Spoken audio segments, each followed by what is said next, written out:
Welcome back. Zamfara State is one state that has in recent times witnessed tremendous wave of banditry, but there are indications that things are beginning to change for the better, as over 100 kidnapped victims have been released in the space of 1 week.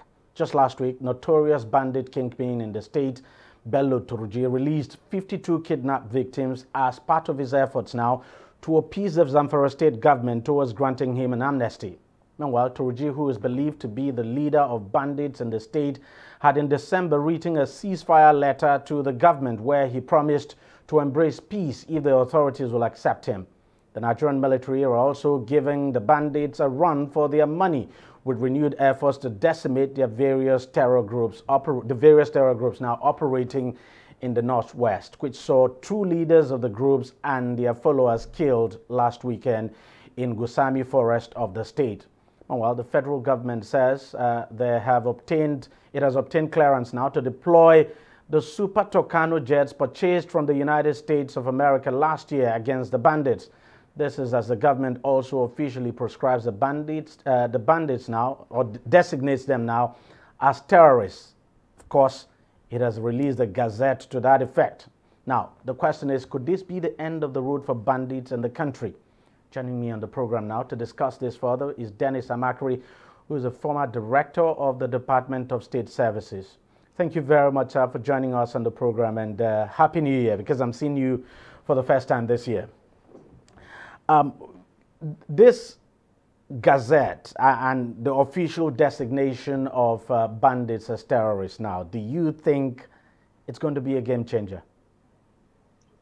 Well, I think it should be, because, it has impeded our use of the Tucano jets that we got earlier. The condition of sale does not allow, the use for civilian purposes. And that's basically because of the act that was written in 1976. That's the Arms Export Control Act of the United States, where it was stated clearly that you cannot use certain armaments on civilian population. It has to be either military or terrorists. So this is the basic issue. And then, of course, the government had gone ahead to the courts to go and declare these people as terrorists, proscribing them. So I think, yeah, it will be a game changer. So obviously, and of course, the government confirming that it has gotten permission to use the Super Tucano jets now against them. I mean, why is like everyone so confident that the Super Tucanos will make the difference for Nigeria in the fight against banditry and terrorism? Now, the thing about the Super Tucano is that, you see, we have to check the capabilities. And the capabilities are very, very clear. They are very, very stealthy. That means before you know it, it has come and gone. And then, of course, they are very precise. The precision is very, very accurate. And that's why if it has to go and even release hostages, they have a way of, with the Tucanos working in concert with drones, will actually know how to separate who are the terrorists and who are the hostages. So I think it is a game changer, and that was why we went for those particular aircraft.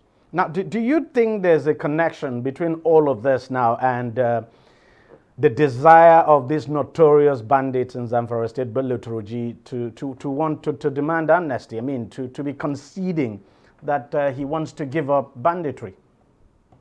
Yes. Believe it or not, these guys are also listening to the news. They understand what is going on. In fact, they have double agents. Of course, there are agents both on the Nigerian side and in the bandits area, who are being controlled also by the DSS. So the information flow is there, and I'm very, very sure he was aware that the game is going to change very soon. And you know, for when there are two sides of a conflict, and the losing side will always want to come to the table to talk, while the other side will either go to the table on the basis of strength or crush the other side totally. So for him to come out and suggest that he wants to, you know, he's looking for conciliation, I think, yes, he has finally seen the light at the end of the tunnel, that this is not going to work out very well for him. And how do you think the government should be handling that kind of situation, given the fact that it's not the first time anyway that the government would be granting amnesty, or even the whole talk about amnesty now would come up, and at some point they collapsed. So how do you think the government should be handling this time around, especially the Zamfara state government now? Yes, I think they have to be very, very careful when handling this particular situation. Because, see, these guys have reneged on previous agreements. You know, the Kaduna state governor, you know, can give you a lot of instances and experience that he had with these same guys. Sometimes, in fact, originally they were paying them to stay away, cool off, you know, don't come and disturb people. Then, after the money finishes, they come back, and now they are trying to come to the table, and Nigerian government have to be very, very careful, because when they see that the sledgehammer is not going to fall on them, they might fall back on their sleeper cells, and then, of course, try to do one or two things. Is it not a sign of good faith that he's demonstrated by releasing 52 kidnapped victims on his own, without prompting?